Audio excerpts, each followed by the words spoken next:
I'm here to talk about success. The first rule of success is to have a vision. You see, if you don't have a vision of where you go, and if you don't have a goal where you go, you drift around and you never end up anywhere. I mean, as you know, I was born in 1947 in Austria after the Second World War. So I was very fortunate that I stumbled onto my vision. And I didn't really like Austria when I grew up. I couldn't wait to get out of there. I couldn't see myself becoming a farmer or a worker in a factory or anything like that. Even though my parents wanted me to stay there and have a normal life. But that was their vision, not mine. My vision was totally different. I felt that I was born for something special, for something unique, for something big. Then one day I went to school. I remember I was 11 years old, and they showed a documentary about America. And there they showed in this documentary the huge skyscrapers, the high-rises, the huge bridges, the 6-lane freeways, and all of this stuff. And I said to myself, that's where I want to be. I don't want to be around here with these little farmhouses and these little buildings. I want to be in America. And one day after school, I walked by a store in Graz. So I went inside and I looked around and I looked at this stuff, and I saw a magazine. I saw a bodybuilding magazine that had Reg Park on the cover. Reg Park was then a 3-time Mr. Universe. And I saw him on the big screen as Hercules.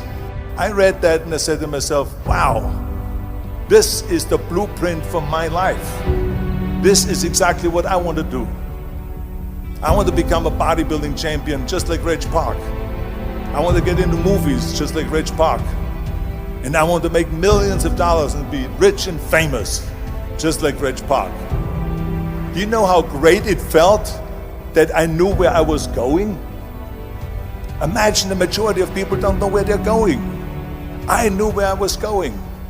That I'm going to become this bodybuilding champion just like him. So it was just a question of how do you do it? I was so relieved, because when you have a goal, when you have a vision, everything becomes easy. So people always ask me, when they saw me in the gym in the pumping iron days, they say, why is it that you're working out so hard? 5 hours a day, 6 hours a day, and you have always a smile on your face. And I told people all the time, I said, because to me, I'm shooting for a goal. In front of me is the Mr. Universe title. So every rep that I do gets me closer to accomplishing that goal, to make this goal, this vision turn into reality. Every single set that I do, every repetition, every weight that I lift will get me a step closer to turn this goal into reality. So I couldn't wait to do another 500-pound squat. I couldn't wait to do another 500-pound bench press. I couldn't wait to do another 2,000 reps of sit-ups. I couldn't wait for the next exercise. At the age of 20, I went to London and I won the Mr. Universe contest as the youngest Mr. Universe ever. And it was because I had a goal. So let me tell you something, visualizing your goal and going after it makes it fun. You got to have a purpose no matter what you do in life. You got to have a purpose. 74% hate their job in America. Now, this is not much different when you come to Europe. The majority of people don't like what they're doing because they're really not doing it because they didn't have a goal and they followed this goal. They just aimlessly drift around, and then all of a sudden there's a job opening, so they get that job because you have to work. But then when you work, it's a chore. It's work. It's not fun. So if you think about, only a quarter of the people really enjoy what they're doing in life. That is unbelievable if you think about it. So I felt so blessed that I knew what I was doing. It's like a medical student that studies and knows he wants to become a doctor. You know where to go. And the same thing is also in politics. I remember that in politics, I had a very clear vision that I will be the leader of California. That's as far as I could go because I was not born in America, so I could not run for president. So being the governor of the fifth largest state, I should say the largest state, the fifth largest economy in the world, was for me really the ultimate title, the ultimate accomplishment in politics. So even though people came up to me and says, why don't you go and run for something smaller, you're never gonna make it. I ran for governor, and then 2 months later I became governor of the state of California.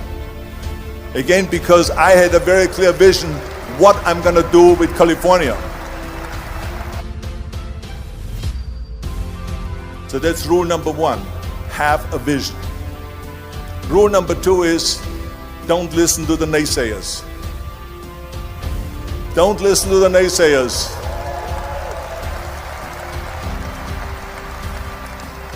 Everything I ever did, the thing that I heard out of people's mouth was, that's impossible.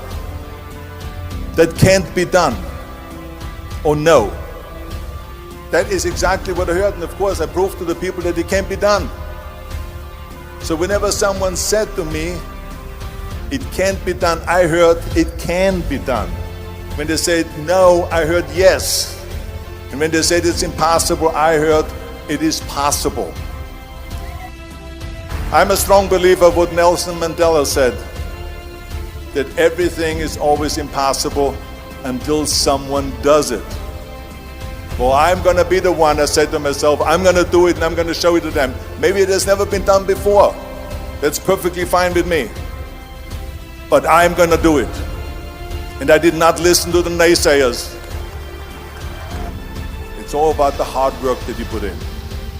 I said to myself, in bodybuilding I worked out 5-6 hours a day. I'm gonna do the same thing now for acting. And of course I went to college to study English. I studied the accent removal, acting classes, and all of this stuff, all day long. I worked and I worked and I worked. And within a short period of time, I made one movie called Hercules in New York, which of course went right into the toilet. But it didn't discourage me. I still had the same vision. And then all of a sudden I did Streets of San Francisco. I did Stay Hungry and Pumping Iron and The Villain. And then all of a sudden I was asked by Dino De Laurentiis and by Universal Studio to star in Conan the Barbarian. And after I did Conan the Barbarian, the director at the press conference said to the press,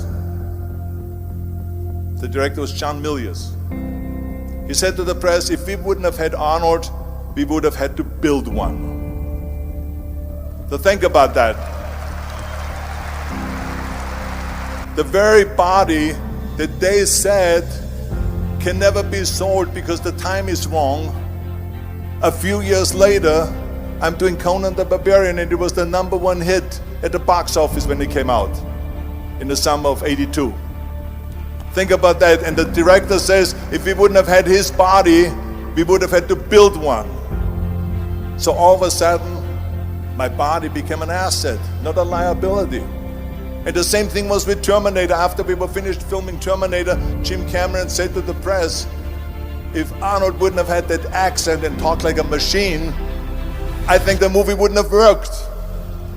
So think about that. The body and the accent that they attacked was an asset. But I didn't listen to those losers. I didn't listen to them at all. It's just the reality of it is that you cannot listen to the naysayers. So this is a very important lesson for all of you. So when someone says, no, this is a stupid idea, you in your mind, you don't have to say it, but in your mind just say this, fuck you, you're an asshole. What do you know?